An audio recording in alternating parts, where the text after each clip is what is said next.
Howdy YouTube, Unky Joe here, Unky Joe's Playhouse. Today we're taking you along on the install of that Grandstream UCM6202 and of a phone and a wireless handset device. I've taken some video at the customer location at the client site. They've given us their permission, and so we'll get to that video first, and then we'll come back and have a discussion about how I configured that system for the client. Alright, so you've seen from some of our other videos this client site before, and this is their rack. They have the PoE switch, the edge switch, 48 port 500 watt PoE switch. This is the one we did the recabling job on, and the cameras, etc. And you can see we have a couple of new additions, and one of those is the wireless Grandstream deck base station for the cordless phones. And then we also have the Grandstream UCM6202 device to handle their phone system. They've upgraded from free PBX to the Grandstream. This side also has a USG. It's been working great for them. This is a view of their rack. There's my machine that I come in on and I do my work. We've got a UPS down here with an automatic network shutdown. This is their domain controller. And then of course this is the home of the two super micro servers. This is where we also installed those Amcrest cameras, pan tilt zoom cameras. Got one there, got one down the hall here, and we've got one in the server room. And where's the other one that we have? Oh, we have one in the break room right up here. And the customer has been very happy they spent the money on those cameras, because it allows them to keep an eye not only on the business, but when their employees are coming in and out of the business. So what we're here today to focus on is the phones. They have a mixture of some of these old GXP 1400s. They're still working well. They have some GXP 2120s. They're still working well. We got all the BLFs working on here with the new UCM6202. Here's another 1400. They're an engineering firm, so they've got a lot of these Dell systems that they got off. They had them on lease and then they ended up buying them. All of their systems have a dual monitor setup. We're up on the 8th floor of the building, so we're pretty high up. There's San Antonio down there, if you can see it through the blinds. Another GXP 2120 here on this desk. They've got 3 workstations in here, all Dells that they share. This one's not in use right now. In fact, I don't even think it's turned on. Got this one, and then another GXP 1400 phone. Like I said, these guys have had these phones in here quite a while, but we replaced the incredible PBX or PBX in a flash with the UCM device. Another GXP 2120 here at the front desk. This is just an older HP unit, I believe, dual monitors. I don't even believe anybody uses this one. And then in this office we've got, these are one of my favorite phones. This is the 2160. Been very happy with it. This came off the CEO's desk because he got a 2170, I believe. We'll go there in a minute. As you can see, we got the BLFs working. Take it off hook, everything's working. We verified we have incoming and outgoing calls. We had a little bit of a problem with caller ID, but I'm going to go over that when I go over the interface. And then here's the CEO's office. Quite a view, huh? Let the camera adapt. That's the skyline of San Antonio. We're right by the airport. So this is the boss's machine. He's got 4 monitors, nice little HP color laser jet printer. It's a nice printer. This is where the wireless handset went. So we got one right here. And then here is the new 2170, and it's a nice phone. You notice it doesn't have the little sidecar the 2160 does, But I had a unique problem getting this phone configured, and when we go to the PC, I'll show you on the configuration screen what I'm talking about. It was driving us mad. We spent probably an hour and a half, 2 hours trying to figure out what the hell was going on with this phone. We thought maybe it had a bad firmware flashed on it, something of that sort, but that didn't turn out to be the case. Now, time will only tell with this, but you see how it puts the BLFs up here, allows you to program them into the virtual multi-purpose keys, which is what we did. But key number 6, that's the key. If you program that one for a BLF, the whole phone stops working. So I need to get a hold of Grandstream, or maybe talk with Willie Howe, and he can talk to Grandstream to find out why these 2170s, this is the 1.09 firmware on these. Now, Grandstream shows on their website it's a 1086 firmware, so I don't know if maybe I got a bad firmware and it's a known bug, but for now we got the phone working for the client. I'm able to make calls out, he's able to receive calls, and you see the BLFs are working, etc. So we got the phone working, that's the important part. Alright, so here is the interface on the UCM6202. It's all up and configured. We started the install around 1 o'clock in the afternoon, and I think we finished around 7 p.m. So we ran into some issues which I'm going to go over with you, and it might be just particular to the VoIP provider I use, but I want to share that with you. So first of all, you can see the dashboard here. You can see over here on this side we have our trunk registered. It gives us memory, CPU usage. We're using PoE. They have a PoE switch here at that location. I have 12 of 12 extensions registered. Shows we have 1 active call, well, 0 active calls now. I don't have any of these features turned on right now, including fail to ban, because this machine is behind a firewall, the UCM, and we don't have any ports open on the UCM device that we need to put through the firewall. So give you some system information on what version it is. System time, the up time, it's been up about almost 24 hours now. If I had any active calls, it would appear here. Our network status appears here. Let's go into the extensions. This is one of the things I really like about the UCM, is the ability to see at a glance all the stations, and whether they're available, what their extension number is, and what their IP address is. You can come in here and you can do functions like reboot the phone. You can reset the phone. You can go out and you can edit the extension properties. I'm not going to go into these because I've already shown them in a previous video. So here I am on the VoIP trunks section. Let me talk to you about something here. Let me come back to the dashboard real quick about this device, which can be a little, if you don't understand it, it could be very confusing and cause you a lot of grief. Anytime you make a change to anything to do with the trunk or the incoming routing or the outbound routing right here under extensions, anytime you make changes to any of these, either the VoIP trunk, outbound routes, or inbound routes, and you apply those changes, you are going to lose connection with your SIP provider.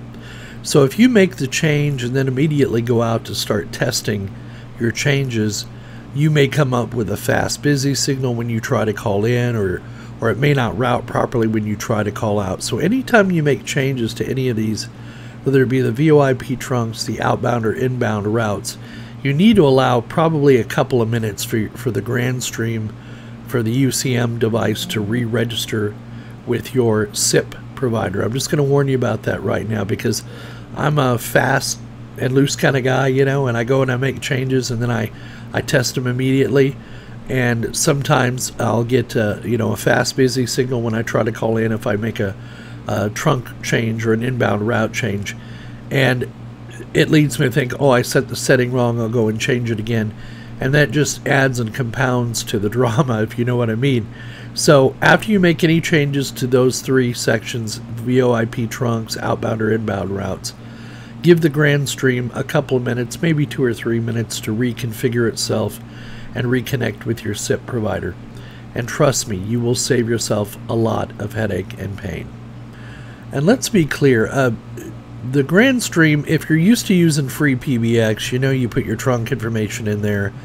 The caller ID information is passed on normally. You don't have to do anything special, which is what I thought was the case with the Grandstream device, but it's not true, at least with the SIP provider I'm using, which is voip.ms. So just be aware of that on trunk lines with caller ID. Otherwise, and it's very important in this day and age that you send the proper caller ID when you're making an outbound call, because a lot of people will not answer the phone if they don't recognize the caller ID. And if you've got some erroneous characters in your caller ID string, it's not sending it out properly, that could cause people on the receiving end not to answer your call. Now, I'm going to do a little more research on this. I'm going to send an email to Willie Howe and see if maybe he can give me some guidance on this, because it's the one thing that I could not find, and we really went down a rabbit hole trying to figure out what was going on. Now, the other thing I'm not real fond of is the IVR, and let me show you what I'm talking about. So this particular company, they don't have a receptionist, and they don't have like a sales group, a support group, and an accounting group, etc. When a phone call comes in, they want people to be able to hit a button and get to the proper extension, which is fine. Usually in free PBX, it's not a problem. You can, I don't know how many inbound numbers the IVR on free PBX limits you to, but let me show you what it limits you to on the UCM device. So I created the IVR. I allow it to dial other extensions and or ring groups if needed. We created our greeting. We recorded it, put it in there. I kept all these settings at default, but if you come over here to key pressing events, you're going to notice you have 0 through 9 available to you. So you don't have, in other words, this client was using 12, 13, 14. Instead of the person having to enter their extension number like 2004 or 2005 or 2006, they wanted to be able to come in and just press a single button. So you're kind of limited on your IVR, but be aware if you're used to using more than 10 selections on your IVR, actually you have 10, 11 sections or selections, because you can press an asterisk as well. But keep in mind of that limitation on the IVR, and I have been able to find no documentation that will allow me to increase the number of selections or key pressing events that you can use on the IVR. This is the phone that the CEO chose, and it's a nice phone. And instead of having your BLF keys over here on the right hand side like the 2160s that they have do, they also have let me see if I can find a GXP 2160. This is their these are the phones they already have in there. You see they have the BLF keys over here, which is fine, but this is the one the CEO wanted. But here is something really odd. When we initially set up the UCM has this thing called 0 config right here that I'm showing you. And what it tries to do, you see how it sees all the Grandstream phones. Some of these models are pretty old and they're not actually supported, but the one that the CEO got is a supported phone. And what happens is the UCM tries to create its own configuration file, and then goes out there and programs the phone every time the phone boots up. The problem we were having is that there were some old settings. If I click on this, there were some old settings in here that had these VMPK virtual multi-purpose keys set up as when we were testing it here in the lab as 2 hard-coded entries. And every time we rebooted the phone, no matter if we went into the phone configuration, it was getting its configuration from here. So once I figured that out, I was able to go and delete these 2 items here and then configure the phone manually. I'm not a big fan of 0 config or these automated configurations.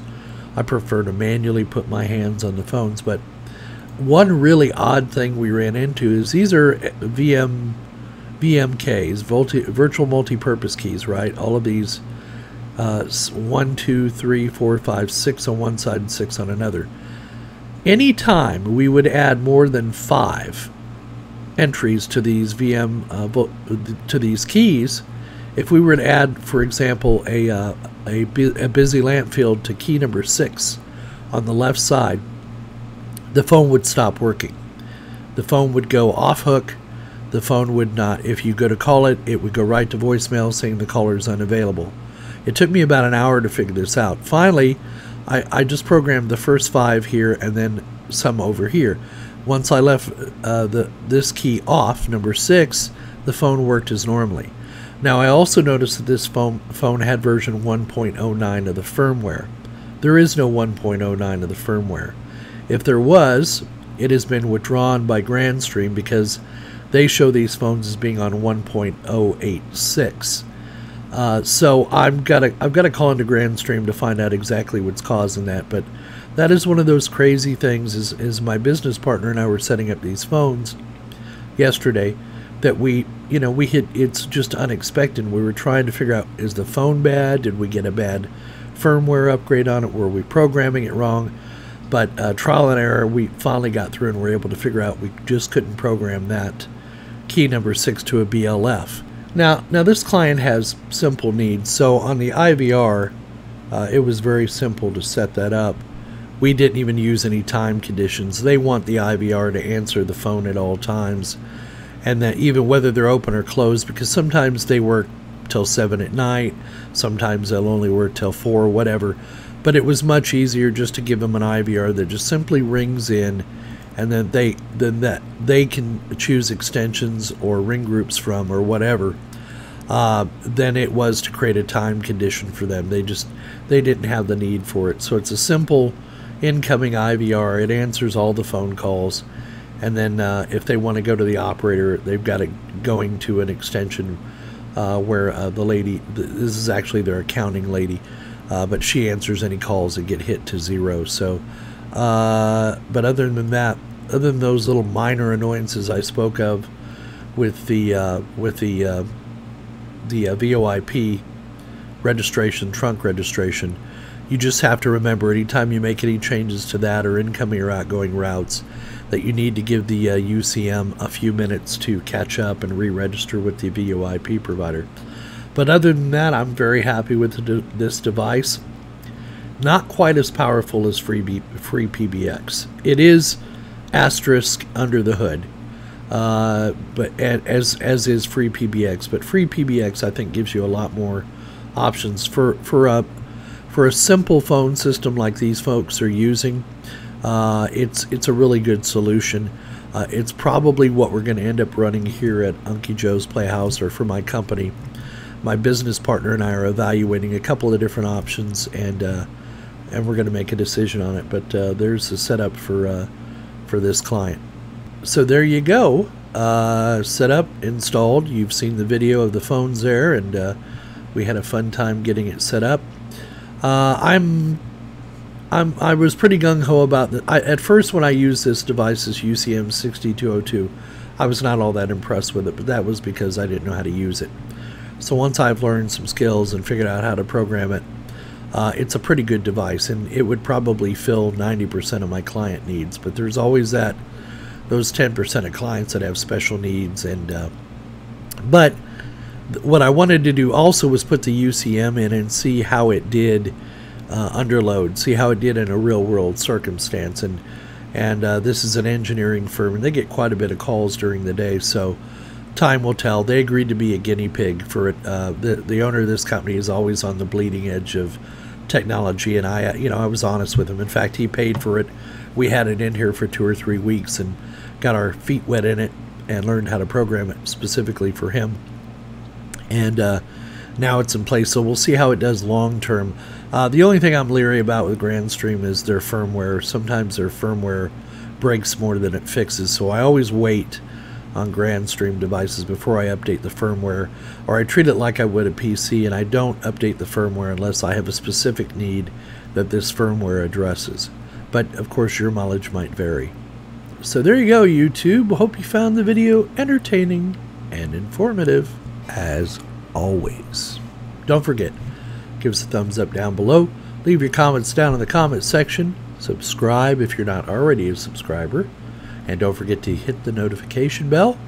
If you want to send us some money, and I'm always up for getting money, PayPal or Patreon are gladly accepted. And don't forget, we got more exciting videos coming for you in the near future, and that we will see you on the other side.